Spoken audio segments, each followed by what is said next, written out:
नमस्कार. लीनाचे स्वयंपाकघरमध्ये मी लीना आपलं स्वागत करते.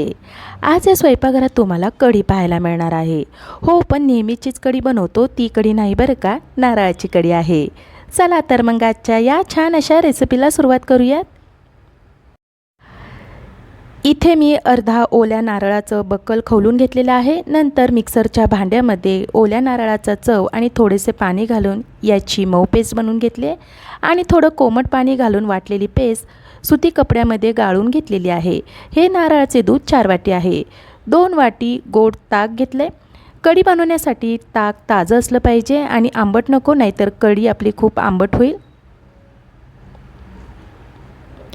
आता आपण पुढच्या क्रियेकडे वळूयात. ज्या पातेल्यामध्ये आपल्याला कढी करायची आहे त्या पातेल्यामध्ये नारळाचे दूध आणि ताक घेऊयात.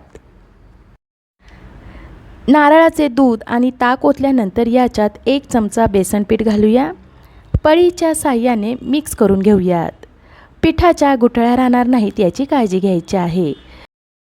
कधी कधी नारळाचे दूध किंवा ताक पातळ असले तर कढीला याच्यामुळे एक छान क्रीमी आणि दाटसरपणा येतो आणि हा दाटसरपणा भात खाताना खूप भारी वाटतो.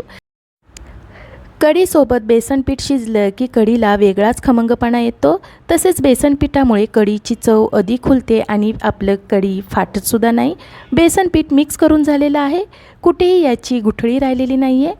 कढीची आणखीन चव वाढवण्यासाठी आपल्याला काही मसाले भाजून घ्यायचे आहेत. त्यासाठी कढईमध्ये पाव पळी तेल घालूयात. तेल चांगलं गरम झालं की अर्धा चमचे धने घालूयात.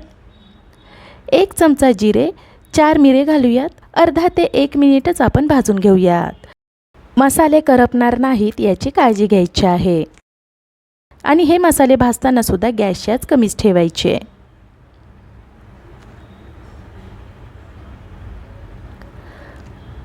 मसाले भाजून झाल्यावर एका वाटीमध्ये काढून घ्यायचे आणि थोडंसं थंड झालं की हे मसाले आपण वाटून घेणार आहोत.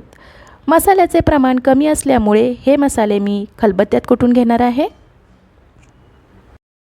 मसाले कुटत आहे तोपर्यंत आपण कढीचे हे मिश्रण गॅसवर ठेवून गॅस चालू करायचा आहे.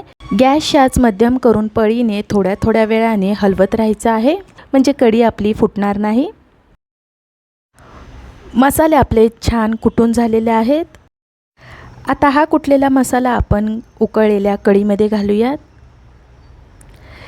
हा कुटलेला मसाल्यामुळे कढीला एक वेगळाच खमंगपणा येतो. मसाला घातल्यानंतर मिक्स करून घेऊयात आणि याला परत एक उकळी आणूया. उकळी आली की लगेचच आपल्याला गॅस बंद करून पातेले बाजूला काढायचं आहे.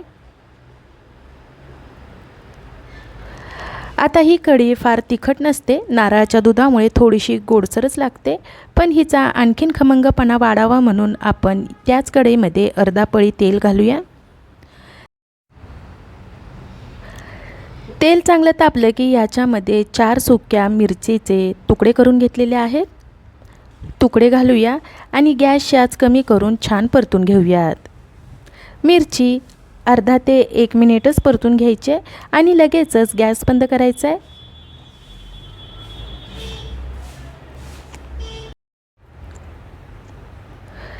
थंड झालेली फोडणी आता कढीमध्ये ओतूयात.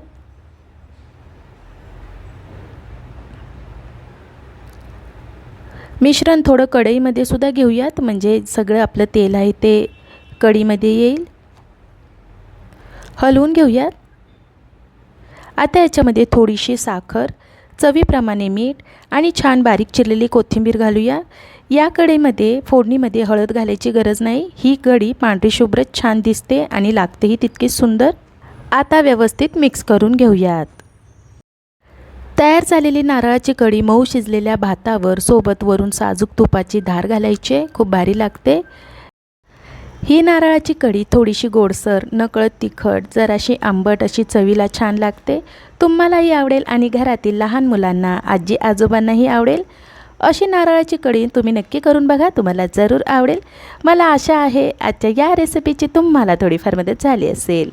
आजची ही रेसिपी तुम्हाला आवडली असेल तर लीनाचे स्वयंपाकघर यूट्यूब चॅनलला लाईक, शेअर आणि सबस्क्राईब करायला विसरू नका. धन्यवाद.